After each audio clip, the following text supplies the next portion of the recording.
아! 새벽 7시 30분 서울 성북구 정릉로를 달리던 147번 시내버스에서 비명이 터져 나왔습니다. 승객들의 시선이 일제히 한 곳으로 쏠렸습니다. 바로 노약자석 앞에서 벌어진 믿기 힘든 광경이었습니다. 74세 최영순 할머니가 20대 건달의 손목을 뒤로 꺾어 올리며 차분하게 말했습니다. 젊은이 아프지? 그럼 일어나서 할머니한테 자리 내놓으렴. 건달의 얼굴이 새하얘졌습니다. 순간 버스 안이 조용해졌고 오직 엔진 소리와 건달의 신음소리만 들렸습니다. 할머니의 손에는 이상한 힘이 있었습니다. 마치 오래전부터 익숙한 듯한 그 움직임이었습니다. 하지만 이건 시작에 불과했습니다.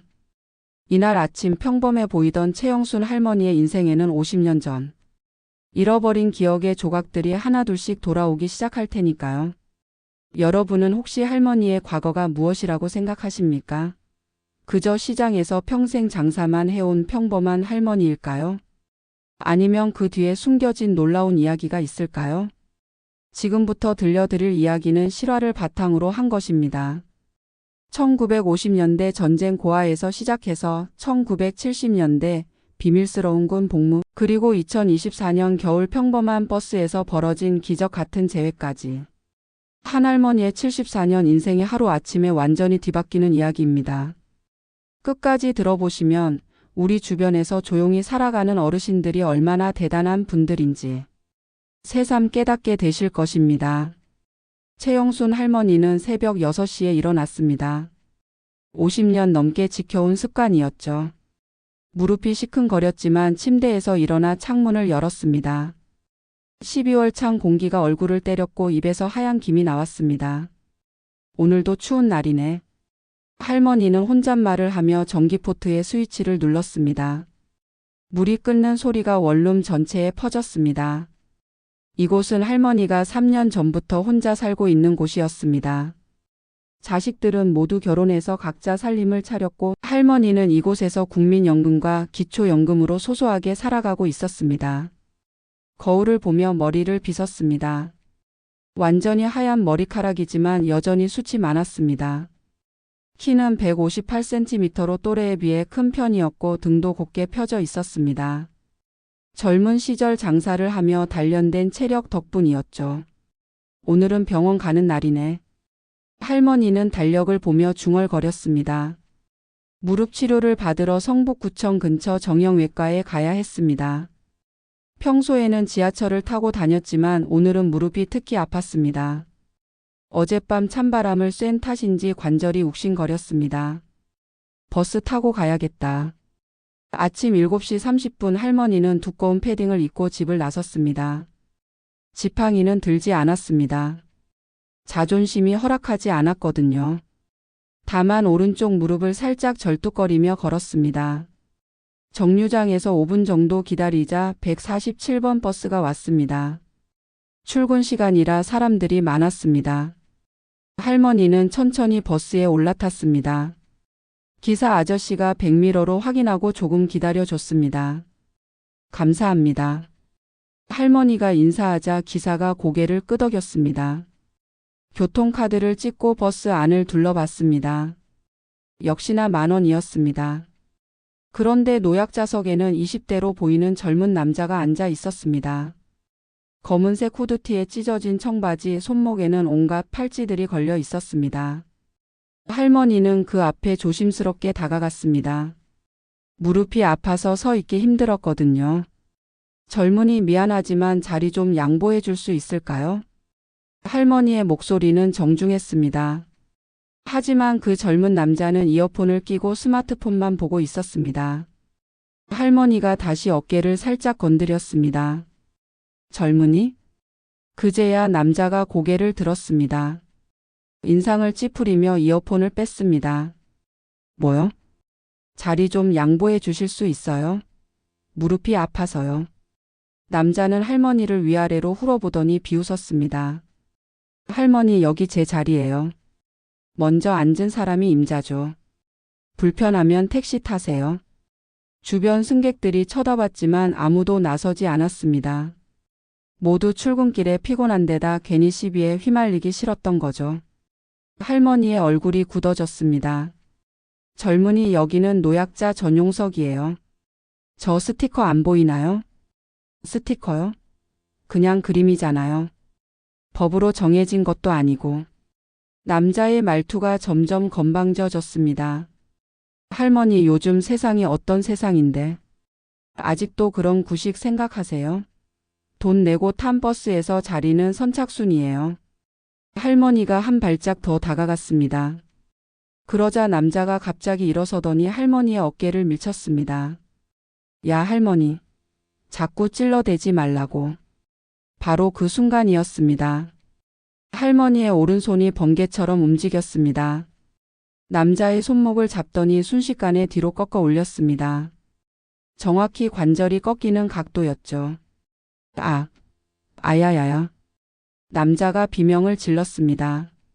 할머니의 움직임은 놀라울 정도로 정확했습니다. 마치 오래전부터 익숙한 것처럼 자연스럽게 상대의 급소를 제압했습니다. 젊은이 아프지? 그럼 일어나서 할머니한테 자리 내놓으렴. 할머니의 목소리는 여전히 차분했습니다. 하지만 눈빛만은 달랐습니다. 순간 버스 안의 모든 승객이 숨을 죽였습니다. 남자는 얼굴이 새하얗게 질렸습니다. 손목에서 느껴지는 고통이 상상 이상이었습니다. 알겠어요. 자리 드릴게요. 할머니가 손을 놓자 남자는 얼른 일어났습니다. 손목을 비비며 뒤쪽으로 물러났습니다. 할머니는 아무 일도 없었다는 듯이 자리에 앉았습니다. 버스 안이 조용해졌습니다. 모든 승객이 할머니를 쳐다봤습니다. 어떻게 74세 할머니가 그런 기술을 쓸 수 있는 거죠? 바로 그때 버스 뒤쪽에서 한 노인이 할머니를 유심히 바라봤습니다. 76세 이종만이었습니다. 그의 눈빛에는 무언가 알 것 같다는 표정이 스쳐갔습니다. 혹시 이종만이 중얼거렸지만 목소리는 엔진 소리에 묻혔습니다. 할머니는 창밖을 바라보며 깊은 숨을 쉬었습니다. 방금 전 자신도 모르게 나온 그 움직임이 당황스러웠습니다. 50년도 넘은 일인데 왜 몸이 기억하고 있는 걸까요? 1974년. 그때가 생각나네. 할머니가 혼잣말을 했습니다. 하지만 그 기억은 아직 명확하지 않았습니다. 마치 안개 속에 가려진 것처럼 흐릿했죠. 버스가 성북구청 앞 정류장에 도착했습니다. 할머니가 일어나 내리려고 했을 때 뒤에서 누군가가 말을 걸었습니다. 할머님 잠깐만요. 돌아보니 아까 뒤쪽에 앉아있던 노인이었습니다. 키가 크고 어깨가 넓은 인상이 강한 할아버지였습니다. 머리는 완전히 휘었지만 자세가 반듯했습니다. 네, 뭔가요? 혹시 할머님 예전에 강원도에 계셨던 적 있으신가요? 할머니의 눈이 커졌습니다. 어떻게 이 할아버지가 그걸 알죠? 네. 그런데 어떻게? 그냥 말씀하시는 억양이 그쪽 같아서요. 저도 그 근처 출신이거든요. 이종만이 미소를 지었습니다. 하지만 그 미소 뒤에는 복잡한 감정이 숨어 있었습니다. 그렇군요. 그럼 안녕히 계세요. 할머니가 인사하고 버스에서 내렸습니다. 이종만도 다음 정류장에서 내렸습니다. 두 사람 모두 뭔가 이상한 느낌을 받았지만 아직은 정확히 무엇인지 알 수 없었습니다. 무릎 치료를 받고 나온 할머니는 머리가 복잡했습니다. 아침에 버스에서 일어난 일이 계속 떠올랐습니다. 자신도 모르게 나온 그 움직임, 그리고 낯선 할아버지의 질문까지. 강원도라. 참 오래전 일이네. 할머니는 병원 앞 벤치에 앉아 하늘을 바라봤습니다. 12월의 하늘은 맑았지만 구름이 빠르게 움직이고 있었습니다. 바람이 차갑게 불어와 옷깃을 여몄습니다. 1950년 할머니가 태어난 해였습니다. 강원도 철원에서 태어나 6.25 전쟁 때 부모를 잃었죠. 당시 5살이었던 할머니는 2살 어린 남동생과 함께 피난길에 올랐습니다. 그 기억은 아직도 생생했습니다. 폭격 소리, 사람들의 비명, 그리고 엄마가 자신을 안고 뛰던 감촉까지. 하지만 그 이후의 기억은 흐릿했습니다. 어떻게 살아남았는지 누가 도와줬는지 정확히 기억나지 않았거든요. 군인 아저씨들이 도와주셨다고 했는데 할머니는 중얼거렸습니다. 양로원에서 돌아가신 이모가 해준 얘기였습니다. 전쟁 중에 군인들이 고아가 된 아이들을 데려가서 키웠다고 했죠. 그런데 그 이후에 뭔가 더 있었던 것 같은데 기억이 나지 않았습니다. 마치 누군가 그 부분만 지운 것처럼 말이죠. 할머니는 집으로 가는 길에 시장에 들렀습니다.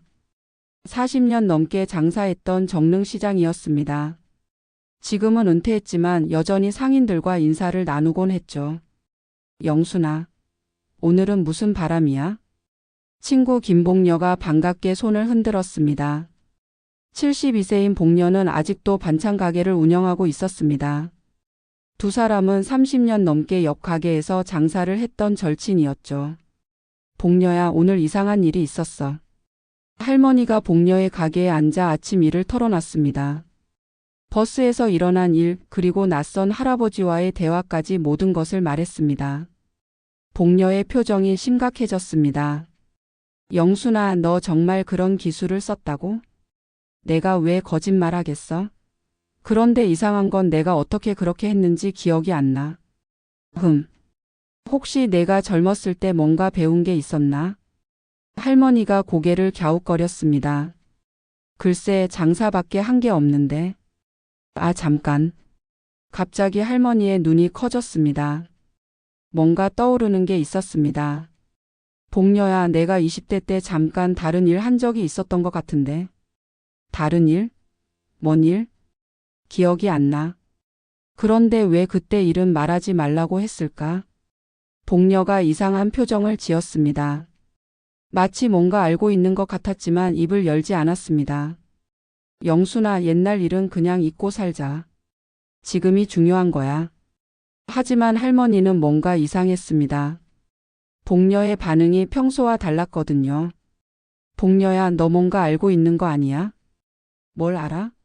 나도 너만큼 오래 살았지만 내 과거를 다 알지는 못해. 복녀가 시큰둥하게 대답했습니다. 하지만 할머니는 복녀의 눈이 떨리는 걸 놓치지 않았습니다. 그날 저녁 할머니는 집에서 옛날 사진을 뒤져봤습니다. 20대 시절 사진이 몇 장 있었는데 유독 1970년대 초반 사진이 없었습니다. 왜 이 시기 사진만 없지? 할머니는 의아해했습니다. 보통 사람이라면 그 시기에도 사진이 몇 장은 있을 텐데 1972년부터 1975년까지는 완전히 공백이었습니다. 그때 서랍 깊숙한 곳에서 낡은 봉투 하나를 발견했습니다. 봉투 안에는 군복을 입은 젊은 여성의 사진이 한 장 들어 있었습니다. 얼굴은 선명하지 않았지만 몸짓과 자세가 할머니와 비슷했습니다. 이게 나인가? 할머니는 사진을 자세히 들여다봤습니다. 사진 뒷면에는 흐릿한 글씨로 1974 춘천이라고 적혀 있었습니다. 갑자기 머릿속에 희미한 기억이 떠올랐습니다. 추운 겨울날 커다란 부대 안에서 훈련복을 입고 있던 자신의 모습이었습니다. 그리고 누군가가 말했던 것 같았습니다. 영순아, 이 기술은 위험할 때만 써야 한다. 평생 비밀로 해야 해. 그 목소리의 주인은 누구였을까요? 남자 목소리였는데 나이가 지긋한 분 같았습니다. 할머니는 그날 밤 잠을 이루지 못했습니다. 계속해서 과거의 기억 조각들이 떠올랐거든요. 하지만 여전히 명확하지 않았습니다. 마치 퍼즐의 중요한 조각이 빠진 것 같았습니다. 다음 날 아침 할머니는 다시 같은 시간 같은 버스를 탔습니다. 혹시 어제 그 할아버지를 다시 만날 수 있을까 하는 기대 때문이었습니다. 과연 이종만이 같은 자리에 앉아 있었습니다. 할머니를 보자 자연스럽게 미소를 지었습니다. 어제 그 할머님이시네요. 안녕하세요. 안녕하세요. 어제는 인사도 제대로 못 드렸네요. 할머니가 이종만 옆자리에 앉았습니다. 이상하게도 이 할아버지 옆에 있으면 마음이 편안했습니다. 할머님, 실례지만 성함이 어떻게 되시는지요? 최영순입니다. 할아버님은요? 이종만입니다. 반갑습니다. 두 사람이 악수를 나눴습니다. 그런데 이종만의 손에는 특이한 흉터가 있었습니다. 손등에 길게 파인 상처 자국이었죠. 할아버님 손의 상처가. 아, 이거요?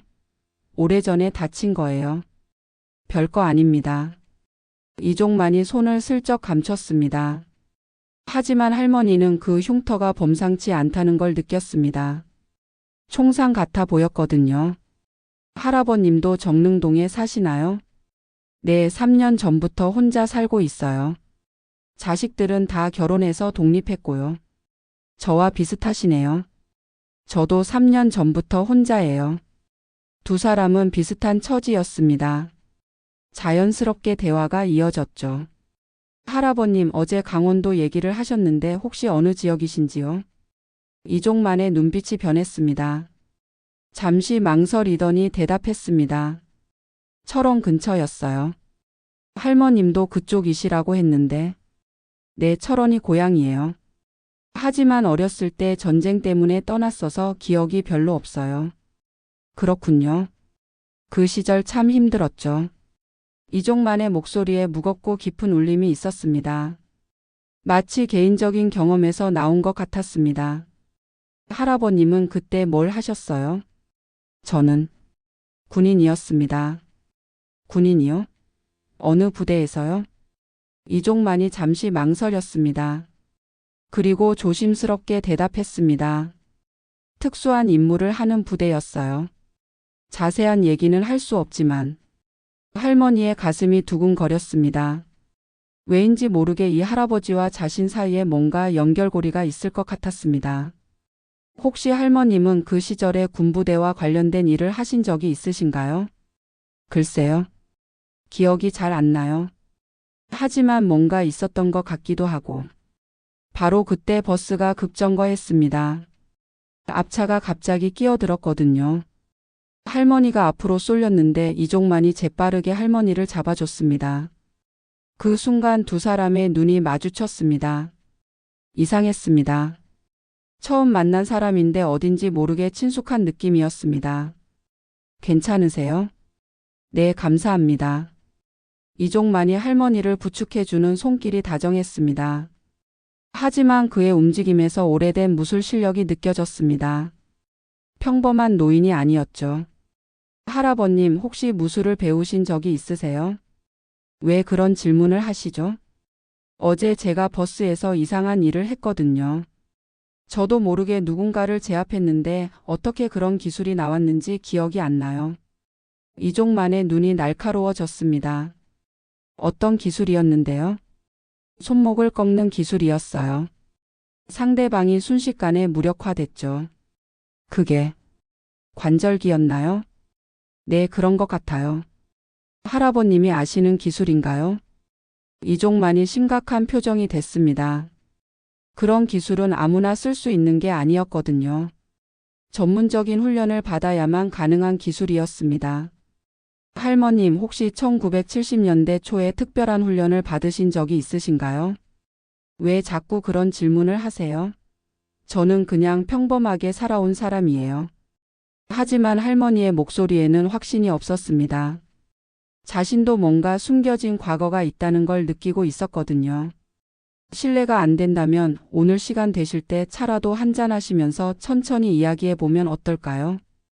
이종만의 제안이었습니다. 할머니는 망설였습니다. 처음 만난 사람과 개인적인 만남을 갖는다는 게 조심스러웠거든요. 하지만 뭔가 이 사람에게서 답을 찾을 수 있을 것 같았습니다. 좋아요. 그럼 오후 2시에 정릉동 카페거리에서 만날까요? 그렇게 하죠. 두 사람이 약속을 정했습니다. 버스에서 내리면서 이종만이 할머니에게 조심스럽게 말했습니다. 할머님, 오늘 이야기는 우리 둘만의 비밀로 해주세요. 왜요? 나중에 설명드릴게요. 지금은 그냥 조심하시라는 말씀만 드리고 싶어요. 할머니는 이상했지만 고개를 끄덕였습니다. 이 할아버지가 뭔가 중요한 것을 알고 있다는 느낌이 들었거든요. 오후 2시 정릉동의 작은 카페에서 두 사람이 만났습니다. 할머니는 아메리카노를, 이종만은 녹차를 주문했습니다. 할머님, 오늘 아침에 하신 질문에 대한 답을 드리고 싶어요. 무슨 답이요? 할머님의 과거에 대한 답말입니다. 이종만이 가방에서 낡은 사진 한 장을 꺼냈습니다. 1974년에 찍힌 것으로 보이는 흑백 사진이었습니다. 여러 명의 군인이 함께 찍은 단체 사진이었죠. 이 사진을 보세요. 할머니가 사진을 받아 자세히 봤습니다. 그런데 놀랍게도 사진 한쪽 구석에 젊은 여성이 한 명 서 있었습니다. 그 여성이 바로 자신이었습니다. 이게 저예요? 네, 맞습니다. 1974년 겨울 춘천의 제1공수특 전 여단에서 찍힌 사진입니다. 할머니의 손이 떨렸습니다. 갑자기 모든 기억이 돌아오기 시작했습니다. 1974년. 할머니의 입술이 떨렸습니다. 사진을 보는 순간 잃어버렸던 기억들이 홍수처럼 밀려왔습니다. 24살의 최영수는 전쟁고아 출신으로 여러 곳을 전전하며 살아왔습니다. 그러던 중 정부에서 시행하는 특별 프로그램에 선발됐죠. 겉으로는 군부대 취사병 양성 과정이었지만 실제로는 여성 특수요원 훈련 프로그램이었습니다. 기억나세요? 춘천 제1공수특 전 여단에서 6개월 동안 특별 훈련을 받으셨잖아요. 이종만의 말에 할머니의 눈이 커졌습니다. 맞아요. 취사병이라고 했는데 왜 그런 기술을 가르쳐 주는지 이상했어요. 그때 교관이 누구였는지 기억하세요? 박중사님. 박철수 중사님이었어요. 그분이 저한테 호신술을 가르쳐 주셨어요. 할머니의 기억이 점점 명확해졌습니다. 새벽 5시에 일어나 체력 훈련을 하고 오전에는 취사 업무를 배우고 오후에는 비밀리에 격투 기술을 익혔던 그 시절이 떠올랐습니다. 박중사님이 그러시더라고요. 영순아, 너는 전쟁고아라서 누구도 보호해주지 않는다. 그러니까 내가 스스로를 지킬 수 있어야 한다고요. 그렇습니다. 박중사는 진짜 실력자였어요. 그분한테 배운 기술이면 평생 몸에 남아 있을 겁니다. 이종만이 고개를 끄덕였습니다. 그런데 할아버님은 어떻게 그걸 아세요? 설마 그 부대에? 네, 저도 그 부대 출신입니다. 다만 저는 다른 임무를 했죠. 이종만이 주위를 둘러보더니 목소리를 낮췄습니다. 저는 북파공 작원이었습니다. 할머니가 깜짝 놀랐습니다.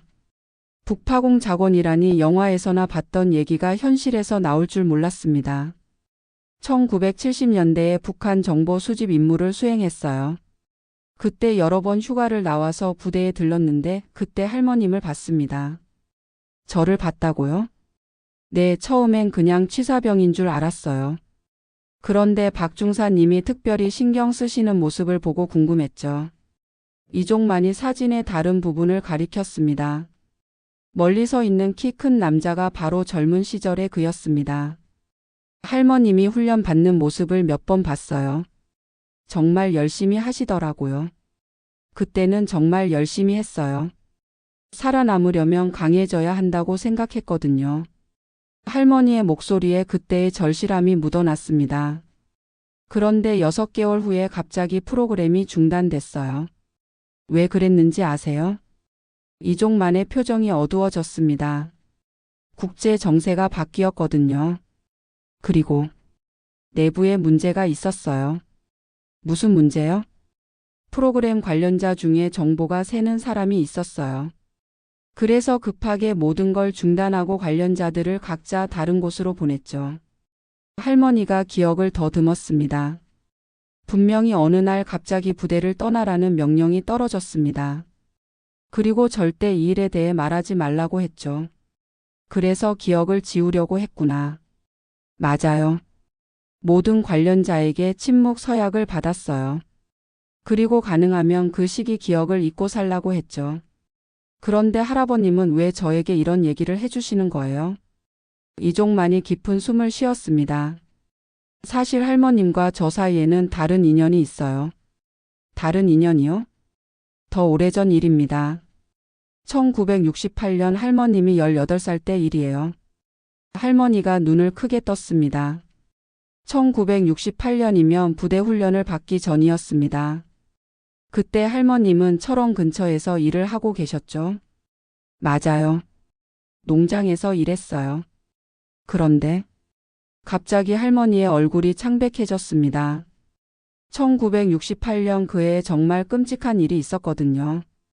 혹시 그때 북한군이 침투했던 사건을 기억하세요? 할머니의 손이 떨렸습니다. 물론 기억했습니다. 평생 잊을 수 없는 무서운 경험이었죠. 저는 그때 18살이었어요. 농장에서 늦게까지 일하고 혼자 집에 가는 길이었는데 할머니의 목소리가 떨렸습니다. 갑자기 총소리가 들렸어요.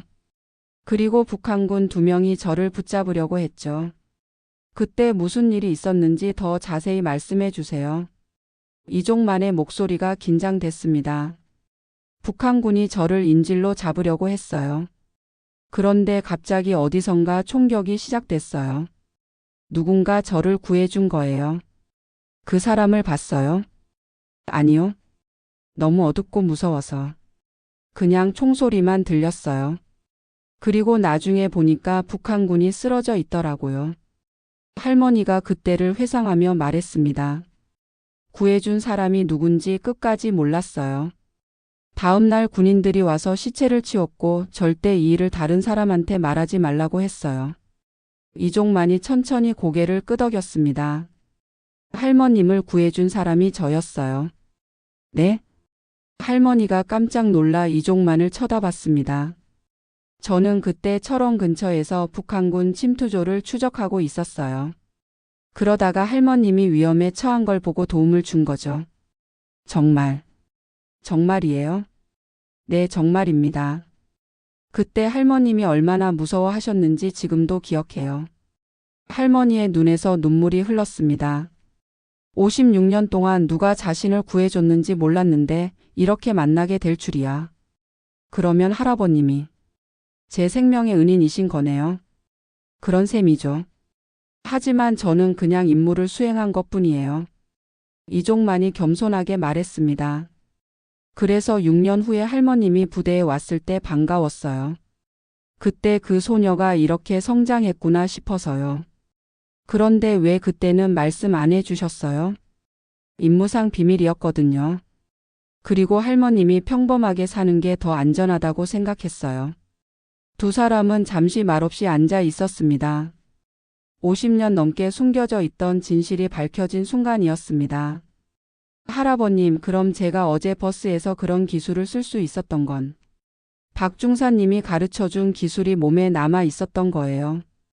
위험한 상황에서 본능적으로 나온 거죠. 신기해요. 50년이 지났는데도 몸이 기억하는 거예요.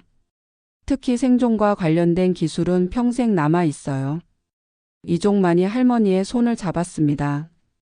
할머님, 오늘 이야기를 해드린 이유가 있어요. 무슨 이유요? 저한테 시간이 많지 않아요. 할머니의 얼굴이 굳어졌습니다. 무슨 말씀이세요? 북파공 작원 시절에 받은 총상이 있어요. 몸에 총알 파편이 남아 있는데 최근에 그게 문제가 되고 있어요. 이종만이 가슴 부근을 가리켰습니다. 의사가 수술을 해야 한다고 하는데 성공 확률이 높지 않아요. 언제 수술하세요? 다음 주입니다. 서울보훈병원에서요. 할머니가 이종만의 손을 꽉 잡았습니다. 걱정하지 마세요. 꼭 성공하실 거예요. 고맙습니다. 그런데 혹시 수술이 잘못되면 그런 말씀 하지 마세요. 할머니가 강하게 말했습니다. 할아버님은 제 생명의 은인이에요.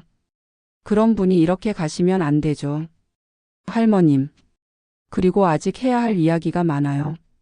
저도 그때 부대에서 어떤 일들이 있었는지 더 알고 싶거든요. 이종만이 미소를 지었습니다. 그럼 수술 전에 한 번 더 만나볼까요? 당연하죠. 그런데 혹시 그때 부대에 있던 다른 사람들은 어떻게 됐나요? 이종만의 표정이 어두워졌습니다. 많은 분들이 각자의 길을 갔어요. 박중사님은 10년 전에 돌아가셨고. 그런가요? 그런데 한 가지 더 말씀드릴 게 있어요. 뭔가요? 할머님의 친구 김복녀 씨 말이에요. 할머니가 깜짝 놀랐습니다. 복녀가 왜요? 그분도 그 시절과 관련이 있어요. 무슨 말씀이세요? 이종만이 심각한 표정으로 말했습니다. 김복녀 씨의 아버지가 그때 정보를 팔아넘긴 사람이에요. 할머니의 얼굴이 창백해졌습니다. 30년 넘게 가장 가까운 친구라고 생각했던 복녀에게 그런 과거가 있었다니요. 그래서 복녀가 제 과거에 대해 이상하게 반응했구나. 아마 그분도 알고 계실 거예요. 자신의 아버지 때문에 프로그램이 중단된 걸요. 할머니는 충격에 휩싸였습니다. 믿었던 친구가 사실은 자신의 과거와 깊은 관련이 있었다니요. 그날 밤 할머니는 잠을 이루지 못했습니다. 하루 사이에 너무 많은 일이 벌어졌거든요. 50년 전에 기억이 돌아온 것도 충격이었지만 가장 믿었던 친구 복녀에 대한 진실은 더욱 충격적이었습니다. 새벽 4시 할머니는 침대에서 일어나 창가에 섰습니다. 거리는 고요했고 가로등만이 흐릿하게 빛나고 있었습니다. 차가운 12월 공기가 창문 틈으로 스며들어 왔습니다. 50년이나 숨겨져 있던 일이 하루 만에. 할머니는 혼잣말을 했습니다. 이종만과의 만남, 잃어버린 기억의 복원, 그리고 복녀의 비밀까지. 마치 도미노가 무너지듯 모든 것이 한꺼번에 드러나고 있었습니다. 다음 날 아침 할머니는 복녀의 가게로 향했습니다. 더 이상 미룰 수 없었습니다. 진실을 확인해야 했거든요. 12월의 찬바람이 얼굴을 때렸지만 할머니의 마음은 바람보다 더 차가웠습니다. 정릉시장 입구에 들어서자 익숙한 소음들이 들렸습니다. 상인들이 물건을 나르는 소리, 손님들과 흥정하는 소리, 그리고 튀김기에서 나는 지글거리는 소리까지. 하지만 오늘은 모든 것이 낯설게 느껴졌습니다. 복녀의 반찬 가게에 도착했을 때 복녀는 김치를 담고 있었습니다. 빨간 양념이 손에 묻어 있었고 앞치마에서는 마늘 냄새가 났습니다. 복녀야. 할머니의 목소리가 평소보다 딱딱했습니다. 영순아. 어제는 왜 안 왔어? 걱정했잖아. 복녀가 반갑게 인사했지만 할머니의 표정이 심각한 걸 보고 손을 닦으며 다가왔습니다. 복녀야, 나 어제 이상한 사람을 만났어. 이상한 사람? 누구? 복녀의 목소리에 경계심이 섞였습니다. 우리 과거를 아는 사람이야. 복녀의 얼굴색이 변했습니다. 손에 들고 있던 접시가 떨렸습니다. 무슨 과거? 1974년 춘천 부대 이야기야. 쨍. 복녀가 손에 들고 있던 접시를 떨어뜨렸습니다. 흰 사기 그릇이 콘크리트 바닥에 부딪히며 산산조각 났습니다. 파편들이 사방으로 튀었고 그중 하나가 복녀의 발목을 스쳤습니다. 아! 복녀가 작은 신음을 냈지만 상처보다는 할머니의 말이 더 충격이었습니다. 영순아. 그 이야기는? 복녀야, 너 아버지가 뭘 했는지 알고 있었지? 할머니의 목소리가 떨렸습니다. 30년 넘게 함께한 친구에게 이런 질문을 할 줄은 몰랐거든요. 복녀는 한참 동안 말을 하지 못했습니다. 입술만 파르르 떨고 있었습니다. 영순아. 미안해. 진짜였구나. 할머니가 주저앉듯 의자에 앉았습니다. 30년 넘게 가장 가까운 친구라고 생각했는데 그 친구가 자신의 과거를 숨기고 있었다니요. 영순아, 내가 설명할게. 복녀가 가게 문을 닫고 영업 중단 팻말을 걸었습니다. 그리고 할머니 옆에 앉았습니다. 복녀의 손이 차갑게 떨리고 있었습니다. 내 아버지는 그때 부대에서 보급 담당을 했어. 월급이 적어서 가족들이 굶고 살았거든. 어머니는 병으로 누워 계시고 나는 고등학생이었는데 학비도 낼 수 없었어. 복녀의 목소리가 점점 작아졌습니다. 그러다가 북한 간첩들이 아버지에게 접근했어. 돈을 주겠다고 하면서 부대 정보를 달라고 했지. 어떤 정보를? 어떤 여자들이 특별 훈련을 받고 있다는 것, 언제 훈련이 끝나는지, 그 여자들이 나중에 어떤 임무를 맡게 될지. 할머니는 충격의 말을 잇지 못했습니다. 아버지는 처음에는 거절했어. 하지만 어머니 수술비가 필요했고 내 학비도 마련해야 했어. 그래서 결국 복녀가 고개를 숙였습니다. 눈물이 뚝뚝 떨어져 바닥에 접시 파편을 적셨습니다. 그래서 프로그램이 급하게 중단된 거였어. 북한이 우리 계획을 미리 알아버렸거든. 아버지는 나중에 들켜서 군사 재판을 받았지만 이미 늦었어. 그걸 언제부터 알고 있었어? 할머니의 목소리는 차갑게 가라앉아 있었습니다. 대학교 2학년 때 우연히 알게 됐어. 아버지 유품을 정리하다가 옛날 서류들을 발견했거든. 그때 얼마나 충격이었는지 몰라. 복녀가 손수건으로 눈물을 닦았습니다. 그런데 몇 년 후에 시장에서 너를 만난 거야. 너의 성함을 듣는 순간 깨달았어. 아, 이 사람이 그때 그 부대에서 훈련받던 최영순이구나 하고. 그럼 30년 동안 나와 친구가 된 것도. 할머니의 목소리에 배신감이 묻어났습니다. 아니야. 그건 진심이었어. 복녀가 강하게 부정했습니다. 처음에는 미안한 마음에 가까워진 건 맞아. 내 아버지 때문에 내 인생이 바뀌었을 수도 있으니까. 하지만 시간이 지나면서 정말 소중한 친구가 됐어. 영순아, 너는 내 평생 가장 좋은 친구야. 할머니는 복잡한 심정이었습니다. 화가 나면서도 복녀의 진심이 느껴졌거든요. 복녀야, 그럼 내가 그때 어떤 훈련을 받았는지도 알고 있었구나. 어느 정도는. 하지만 자세한 건 모르겠어. 아버지가 말해준 건 별로 없었거든. 그냥 여자들이 특별한 기술을 배운다는 정도만. 그렇구나. 두 사람은 한참 동안 조용히 앉아 있었습니다. 시장의 소음은 계속 들려왔지만 가게 안은 무거운 침묵에 휩싸였습니다. 50년 전의 비밀이 두 친구 사이에 깊은 골을 만들고 있었습니다. 영순아, 나를 용서해 줄 수 있어? 복녀가 조심스럽게 물었습니다. 목소리가 떨리고 있었습니다. 할머니는 한참 생각했습니다. 분노와 배신감 그리고 30년간의 우정이 마음속에서 뒤섞였습니다. 복녀야, 내 아버지가 한 일은 용서할 수 없어. 그 때문에 얼마나 많은 사람들이 고생했는지 몰라. 하지만 너는 달라. 너는 아무 잘못이 없잖아. 영순아. 다만 왜 진작 말해주지 않았는지는 아쉬워. 그랬으면 내가 이렇게 기억을 찾기 위해 고생하지 않았을 텐데. 복녀가 고개를 깊이 숙였습니다. 말하고 싶었어. 수없이 많이. 하지만 너무 무서웠어. 너와의 우정이 깨질까봐. 그리고 아버지의 잘못 때문에 또 다른 사람이 상처받을까봐. 이제라도 알게 돼서 다행이야. 그런데 복녀야, 나한테 도와달라고 부탁할 게 있어. 뭐든지 말해봐. 복녀의 눈에 희망이 돌아왔습니다. 이종만 할아버지가 다음 주에 큰 수술을 받아. 몸에 총알 파편이 있는데 그게 심장 쪽으로 이동했대. 혼자서는 감당하기 힘들 것 같아. 이종만이 누구야? 할머니가 어제 있었던 일을 복녀에게 모두 얘기했습니다. 카페에서의 만남, 옛날 사진, 그리고 1968년 철원에서 있었던 구출 사건까지 모든 것을 말했습니다. 복녀는 놀라면서도 진지하게 들었습니다. 세상에. 그분이 영순이를 구해준 분이구나. 그럼 당연히 도와야지. 고마워, 복녀야. 그런데 영순아, 한 가지 조심해야 할 게 있어. 복녀의 표정이 심각해졌습니다. 뭔데?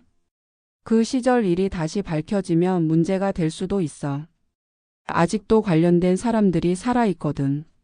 할머니가 갑자기 불안해졌습니다. 무슨 말이야? 내 아버지 말고도 그 일에 연루된 사람들이 많았어. 정보를 넘겨받은 북한 간첩들도 있었고 그 간첩들과 연결된 남한 내 협력자들도 있었어. 그 중에는 아직도 높은 자리에 있는 사람들도 있고.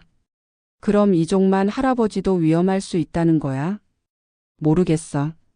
하지만 조심하는 게 좋을 것 같아.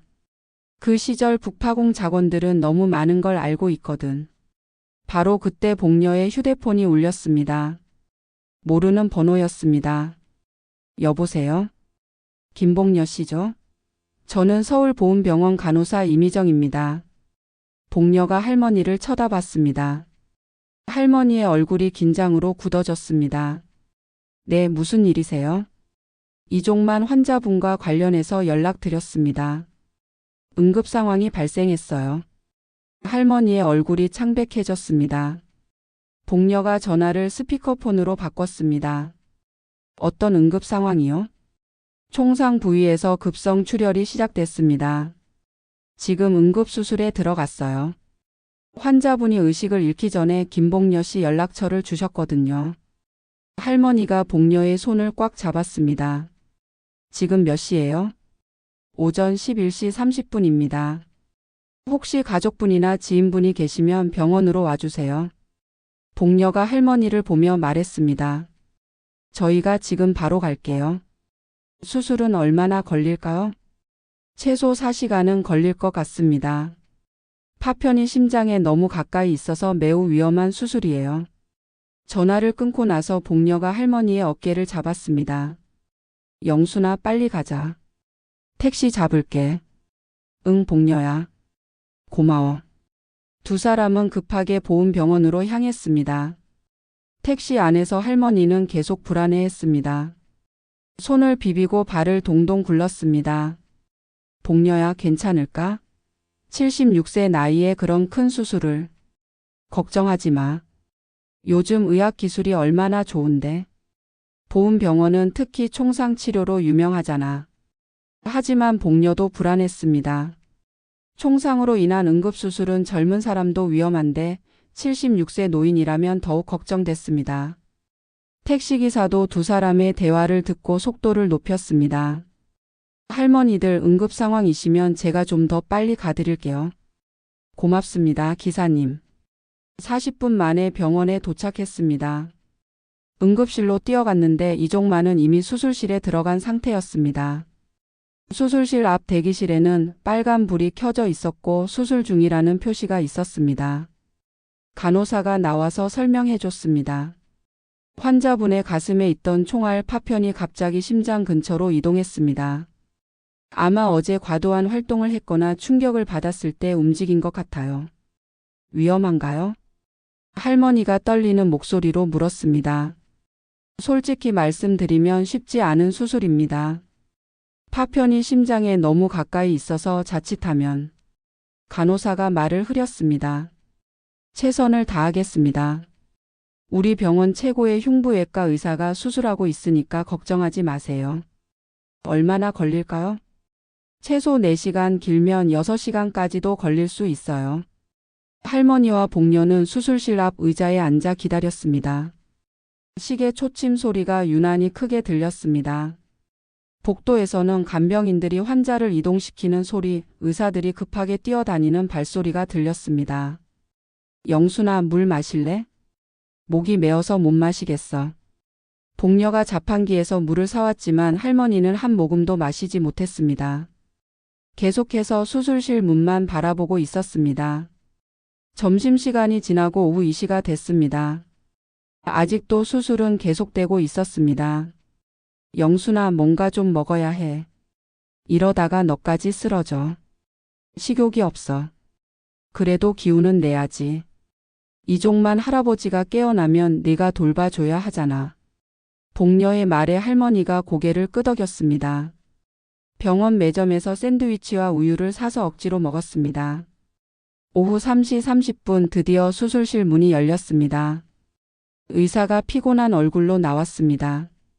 수술복에는 땀이 배어 있었고 마스크를 벗은 얼굴에는 깊은 피로가 어려 있었습니다. 수술은 성공했습니다. 할머니가 벌떡 일어났습니다. 정말이에요? 네, 총알 파편을 완전히 제거했습니다. 다행히 심장에는 손상이 없었어요. 그럼 이제 괜찮은 건가요? 하지만 아직 안심할 수는 없어요. 환자분 나이가 많으시고 수술 시간이 길어서 체력 소모가 컸거든요. 앞으로 72시간이 고비입니다. 의사가 진지한 표정으로 말했습니다. 특히 오늘 밤이 가장 중요해요. 합병증이 생기지 않으면 회복될 가능성이 높습니다. 면회는 언제 할 수 있나요? 내일 오후부터 가능합니다. 지금은 중환자실에서 안정을 취하고 있어요. 오늘은 가족분들도 집에 가서 쉬시는 게 좋겠어요. 하지만 할머니는 병원을 떠날 수 없었습니다. 복녀야, 나는 여기 있을래. 혹시 무슨 일이 생기면 어떡해? 그럼 내가 같이 있어줄게. 고마워. 하지만 너는 가게가 있잖아. 가게는 내일 하루 정도 쉬어도 돼. 지금은 내가 더 중요해.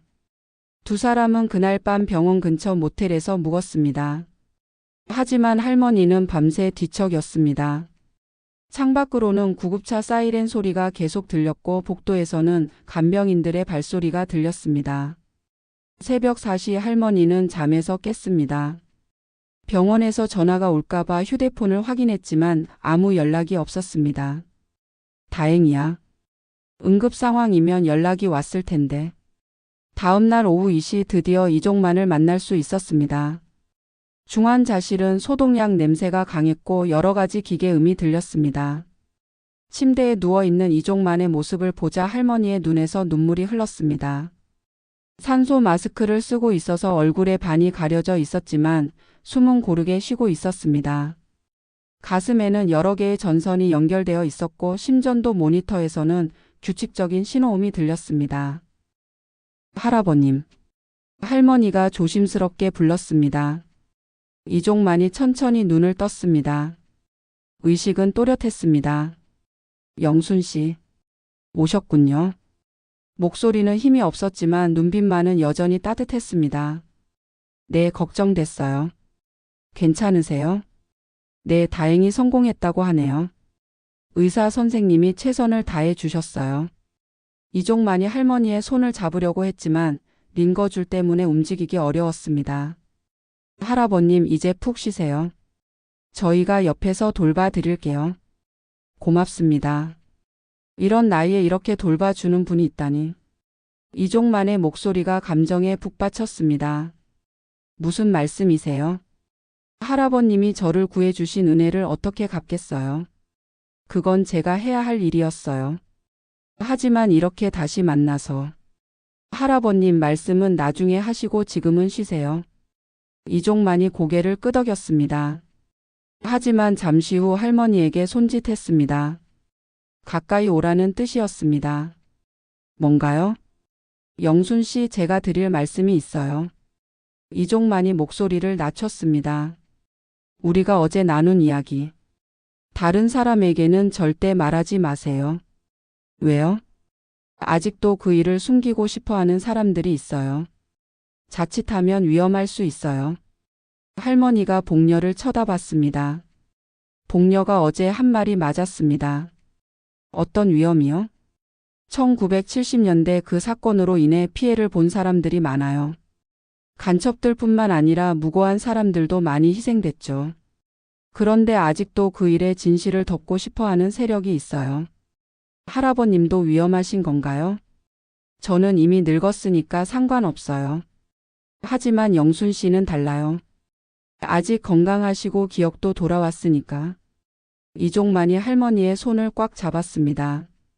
혹시 이상한 사람들이 접근하면 즉시 경찰에 신고하세요. 그리고 절대 혼자 만나지 마세요. 알겠어요. 조심할게요.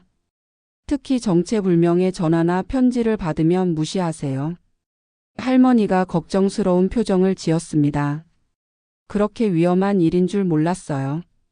영순 씨, 우리는 국가의 비밀을 알고 있는 사람들이에요. 그런 비밀은 때로는 위험할 수 있어요. 이종만이 다시 눈을 감았습니다. 약물 때문에 계속 졸렸거든요. 할머니와 복녀는 병원을 나와 근처 카페에 앉았습니다. 영순아, 이제 어떻게 할 거야? 이종만 할아버지가 회복될 때까지 계속 돌봐드릴 거야. 그런데 정말 위험할까? 모르겠어. 하지만 조심하는 게 좋을 것 같아. 바로 그때 할머니의 휴대폰이 울렸습니다. 모르는 번호였습니다. 최영순 씨죠? 낯선 남자 목소리였습니다. 목소리가 차갑고 날카로웠습니다. 네, 누구세요? 오늘 저녁에 한번 만나서 이야기하면 좋겠는데요. 무슨 이야기요? 할머니의 등에 식은땀이 흘렸습니다. 1974년 춘천 부대 이야기입니다. 할머니와 복녀가 서로를 쳐다봤습니다. 이종만이 경고한 일이 현실이 되는 걸까요? 누구시길래 그런 이야기를 하시는 거죠? 할머니의 목소리가 떨렸습니다. 복녀가 걱정스러운 표정으로 할머니의 손을 잡았습니다. 전화로는 설명하기 어렵습니다. 이 시간 후에 정릉동 공원 벤치에서 만나시죠. 혼자 오세요. 저는 그런 약속 할 수 없어요. 누구신지도 모르는데. 남자의 목소리가 더욱 차갑게 변했습니다. 최영순 씨, 이종만 씨의 안전을 위해서라도 만나시는 게 좋을 겁니다. 그분이 지금 병원에 입원해 계시죠? 할머니의 가슴이 철렁 내려앉았습니다. 이 사람이 이종만의 상황까지 알고 있다는 건 심상치 않았습니다.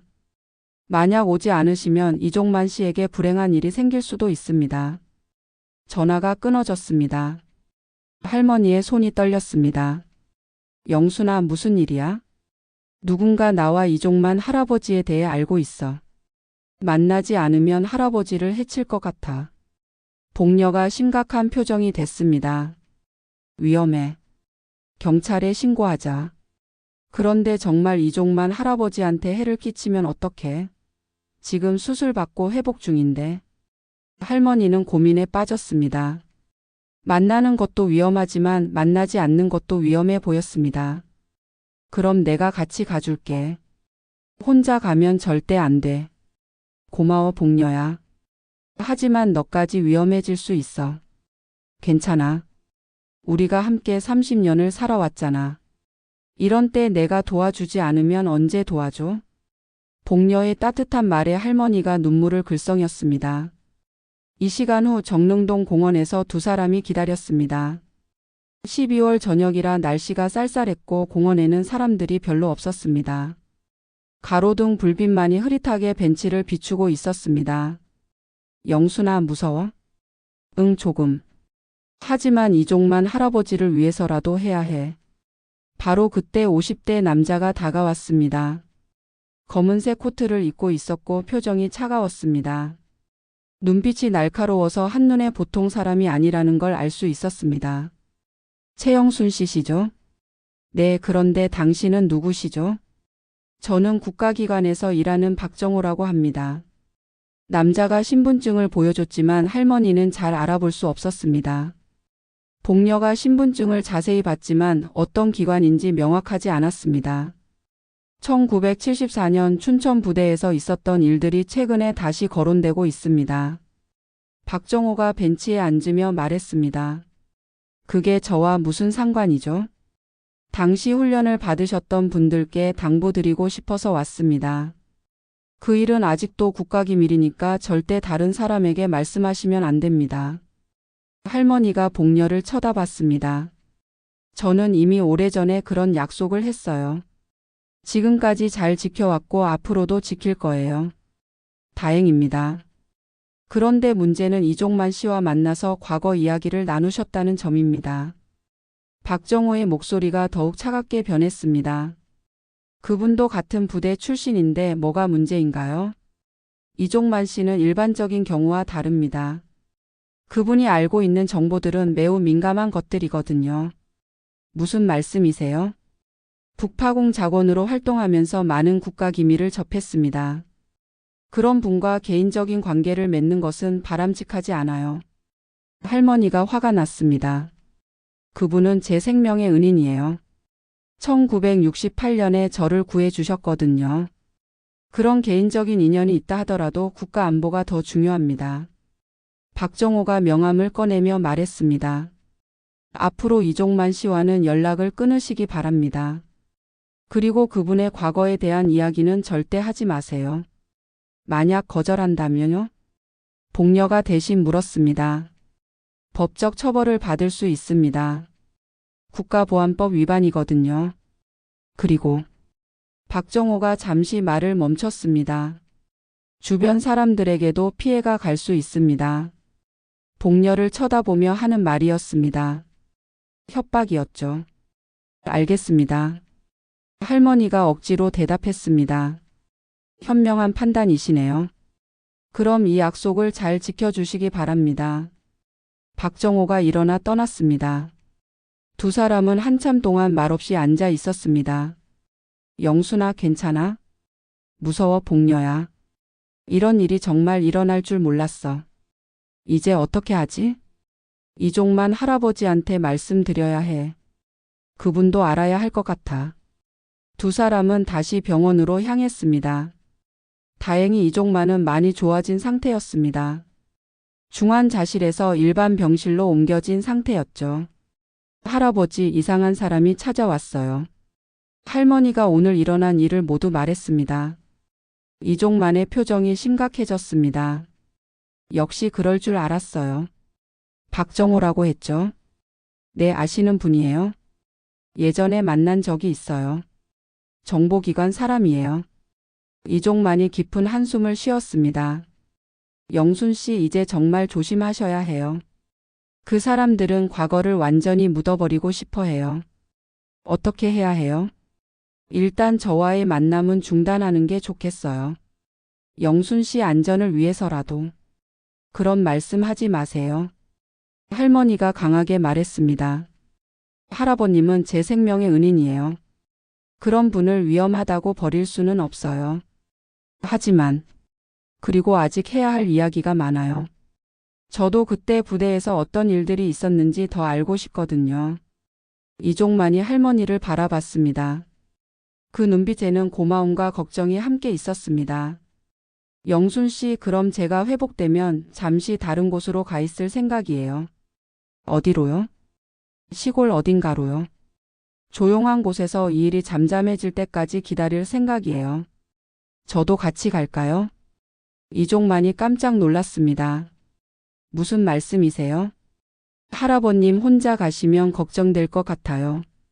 저도 서울에 별로 할 일 없으니까 같이 가면 안 될까요? 복녀도 놀란 표정이었습니다. 영순아, 정말이야? 네, 정말이에요. 이종만 할아버님과 함께 조용한 곳에서 지내고 싶어요. 이종만의 눈에서 눈물이 흘렀습니다. 영순 씨, 고맙습니다. 하지만 그렇게 되면 영순 씨도 위험해질 수 있어요. 괜찮아요. 저 혼자 살기도 심심했거든요. 그럼 정말 같이 가실 건가요? 복녀가 확인했습니다. 응, 복녀야. 너도 조심해. 혹시 모르니까 나와 연락하는 것도 줄이는 게 좋을 것 같아. 걱정하지 마. 나는 괜찮을 거야. 대신 너는 건강하게 잘 지내. 한 달 후 이종만이 완전히 회복했습니다.